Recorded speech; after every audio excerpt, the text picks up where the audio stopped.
सभी को नमस्कार। आपने जैसा ये पिछला दफ़ा आपने देखा होगा कि मैंने मेडिकल के ऊपर में हेल्थ सेक्टर को लेके इशू उठाया था और ये न्यूज़ जैसे ही फ्लैश हुआ उसी के उपरांत आप मेडिकल के पास देखिए नया नया व्हील चेयर, स्ट्रेचर सब आ गया। मतलब इनके पास सब कुछ रहते हुए भी जो है ये देते नहीं है। इसका मतलब ये है, नहीं तो एक ही दिन में कैसा आ जाएगा। दूसरी चीज़ आपने ये भी देखा होगा कि कल जैसा हमारे विमला जी का अंतिम संस्कार किया गया था और हमारे जितने भी बड़े ब्यूरोक्रेट्स हैं, honourable and respected chief secretary साहब, डिप्टी कमिश्नर साहब, मेंबर ऑफ पार्लियामेंट साहब, ये सभी आए थे। मगर बड़ा अजीब सी बात है कि जो जगह ये घटना घटी और जिनके वजह से ये घटना घटी, कहने का अर्थ डायरेक्टर एनएम्स, डीएचएस, ये दोनों के डायरेक्टर्स नहीं आए। कम से कम आके आखिरी दफा एक श्रद्धांजलि तो दे देते। इनके पास इतना भी टाइम नहीं था। बड़ा अजीब सा बात है। मैं आज आप लोगों को इसलिए यहाँ पे बुलाया हूँ, मैं हेल्थ के बारे में तो आप लोगों को बताया। आज मैं मेडिकल कॉलेज के स्टूडेंट जो पढ़ते हैं और ये जो इनको प्रोफेसर्स पढ़ाते हैं मेडिकल के बारे में, हेल्थ के बारे में, उनके विषय में जानकारी दूंगा। और मेरा ये अपील भी है, जो स्टूडेंट के पेरेंट्स, जो पेरेंट्स के स्टूडेंट मेडिकल कॉलेज में पढ़ते हैं, क्या कभी वो जानने की कोशिश की कि उनके बच्चे को सही तरीका से जो है उनको पढ़ाया जाता है एक फ्रेश और स्वच्छ इन्वायरमेंट में कि नहीं। ये बड़ा दुर्भाग्य की बात है। जब कल मैं विजिट किया जीबी पंत MICU में, उसके उपरांत मैंने जो है मेडिकल कॉलेज में भी गया। मेडिकल कॉलेज का एक रूम है LT3, जो कि आपका लाइब्रेरी के बगल से उसका सीढ़ी नीचे जाती है। आप उस सीढ़ी से जाइए। मेरा ये रिक्वेस्ट सभी पेरेंट्स से है जिनके स्टूडेंट बच्चे जो है मेडिकल में पढ़ रहे हैं, और ये रिक्वेस्ट मेरा member of parliament, health secretary साहब और CS साहब से भी है।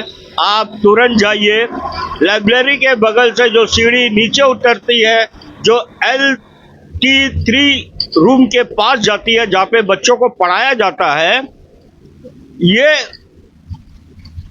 जो है ये क्लास 1 घंटे की होती है स्टूडेंट की, और इसके दरमियान ये क्लास में ना तो एक भी फैन है, ना तो AC है, ना ही टॉयलेट है।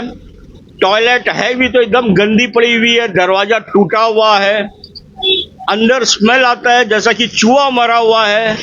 आप सोचिए, ये हमारी महान डायरेक्टर प्रज्ञा मैडम जी, जो कि कई साल से NMS की डायरेक्टर है, ये इतना बढ़िया स्वच्छता में हमारे आइलैंड्स के स्टूडेंट को ये ज्ञान दे रही है, मतलब हेल्थ के बारे में जानकारी दे रही है ऐसे रूम में।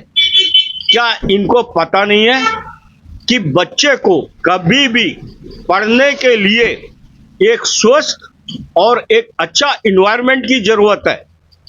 ये क्लास में आप इसके अलावा इसके बगल में भी क्लासेस है, तो आप बताइए ना, 1 घंटे का क्लास चलती है बच्चों की, ना फैन है, ना AC है, ना वॉशरूम है, ना टॉयलेट है, गंदी पड़ी हुई है।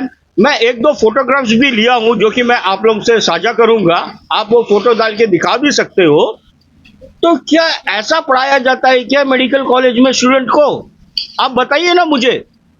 काफी सालों से प्रज्ञा मैडम इधर में है, क्या उसके पास इतना भी समय नहीं है कि अपना चैम्बर से उतर के जो लाइब्रेरी है उस कुछ कदम की दूरी में है, वहां में क्लास में जाके देखे कि स्टूडेंट कैसे वातावरण में पढ़ रहे हैं। बड़ी अजीब सा चीज है। ये दिल्ली से आके या हमारे पोर्ट ब्लेयर से सैलरी ले रही है, आराम से रह रही है, AC गाड़ी में घूम रही है, AC चैम्बर में बैठ रही है, और जो यहाँ के आइलैंडर्स जो पेशेंट है, जो प्रॉब्लम फेस कर रहे हैं, और उनके बच्चे जो यहाँ पे मेडिकल में पढ़ रहे हैं, उनके बारे में इनको जरा से भी परवाह नहीं है। मैं इसे पिछला दफा भी कहा था, ये मैडम को, प्रज्ञा मैडम को तुरंत इसका पोस्ट से हटाया जाए डायरेक्टर की। She is totally unfit. Again I am telling you blindly and openly with evidence, she is unfit to hold this post. इसको रिमूव किया जाए और यहाँ के जो हमारे लोकल डॉक्टर्स हैं जो पहले रिटायर हो चुके हैं सीनियर्स, उनको वो पोस्ट दी जाए। देखिए, हमारे एडमिनिस्ट्रेशन डायरेक्टर को मंगाकर उनको रहने की सुविधा दे रही है, सारा फैसिलिटीज दे रही है। अगर आप यहाँ के डॉक्टर को लेते हैं हमारे आइलैंड के और उनको डायरेक्टर की पद देते हो, तो आपको ये सब सुविधा देने की जरूरत ही नहीं है, क्योंकि उनका तो खुद घर है ऑलरेडी, वो यहीं पे रहेंगे, आपका पैसा बचेगा। आप अननेसेसरी इतने दूर से मंगा के डायरेक्टर को बिठाए हो और वो एक नंबर का नाकाम है वो ये पोस्ट के लिए। उसको जरा से भी शर्म नहीं आई, इतना बार उठ चुका है मेडिकल का इशू, वो उसको ठीक करने का प्रयास तक नहीं की। इस तरह डॉक्टर को रह के क्या फायदा? आप एक तरफ पेशेंट की जान ले रहे हो, दूसरी तरफ हमारे बच्चे जो पढ़ रहे हैं उनको सही तरीका से सही इन्वायरमेंट में आप एजुकेशन नहीं दे रहे हो। मैं पूछता हूँ मैडम, हमारी बच्चियां लोग जो है, बच्चियां लोग जो पढ़ते हैं, अगर किसी का अगर अचानक तबीयत खराब हो गया, उनको वॉशरूम जाना हो गया, तो वो कहाँ जाएंगे ये बताइए।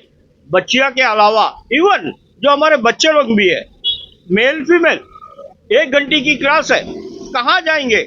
एसी नहीं है, फैन नहीं है, कचरा पड़ा हुआ है, टेबल डेस्क टूटा फूटा है।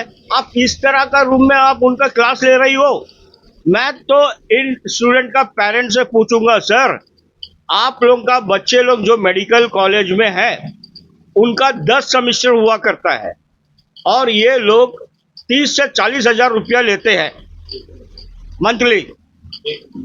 एक सेमेस्टर की 30 से 40 हजार रुपया लेते हो, तो भाई अगर ये 30 से 40 हजार रुपया लेते हो एक सेमेस्टर की, 10 सेमेस्टर है, और ये आपका पढ़ाई किस स्वस्था में करवा रहे हैं आपका बच्चे के, ये कभी आपने जानने की कोशिश की? आप जाके देखिए और अपना आवाज उठाइए जाके हेल्थ सेक्रेटरी के सामने, मेडिकल डायरेक्टर के सामने, सुप्रिटेंडेंट के सामने। क्या ऐसा पढ़ाया जाता है बच्चों को? ऐसा शिक्षा प्रदान की जाती है? तात्पर्य मेरा यही है, अंत में मैं यही कहूँगा कि ये जो हेल्थ है, हमारा हेल्थ डिपार्टमेंट है, और जो स्टूडेंट की है, जहाँ शिक्षा इनको दी जाती है, ये टोटली फेलियर जा रही है हमारा एनएम्स में। और इन एनएम्स को एट प्रेजेंट लीड कर रही है डॉक्टर प्रज्ञा मैडम जी। और मेरा ये हेल्थ सेक्रेटरी साहब, हमारे सीएस साहब, अगेन हमारा लेफ्टिनेंट गवर्नर साहब और हमारा मेंबर ऑफ पार्लियामेंट से ये रिक्वेस्ट रहेगा, इमीडिएटली डॉक्टर प्रज्ञा जी को सैक किया जाए उसकी पोस्ट से, क्योंकि ये टोटली फेलियर रह चुकी है और काफी सालों से ये इधर में है। और मैं कुछ दिनों से सारी कमियां बता रहा हूं आपको जीबी पंत का। आज मैं आपको इनका कॉलेज में कैसे स्टूडेंट, मेडिकल स्टूडेंट को शिक्षा देते हैं, मैं वो भी आपको बता दिया। और ये कितना फीस लेते हैं पर सेमेस्टर, तो आप ही बताइए, आप सोचिए। मेरा ये रिक्वेस्ट है पेरेंट्स से जिनके स्टूडेंट पढ़ते हैं, आप सोचिए जरा, आप कभी जाके देखिए LT3 लाइब्रेरी के बगल से सीढ़ी उतरती है, आप उतरिए सीढ़ी, रूम में जाइए, देखिए आपके बच्चे लोग कैसा शिक्षा ग्रहण कर रहे हैं। मैं इसके साथ ही मैं अपना बात को समाप्त करूंगा और मैं आपको आश्वासन देता हूं, आज न तो कल न तो मंडे तक मैं मेंबर ऑफ पार्लियामेंट के साथ ये जगह को विजिट करूंगा और मैं बताऊंगा। और जैसा कि मैं आप सबको फोटोग्राफ शेयर किया हूं LT3 रूम का, आप इसे भी शेयर करिएगा जब आप ये न्यूज़ शेयर करोगे अपने चैनल पे। धन्यवाद।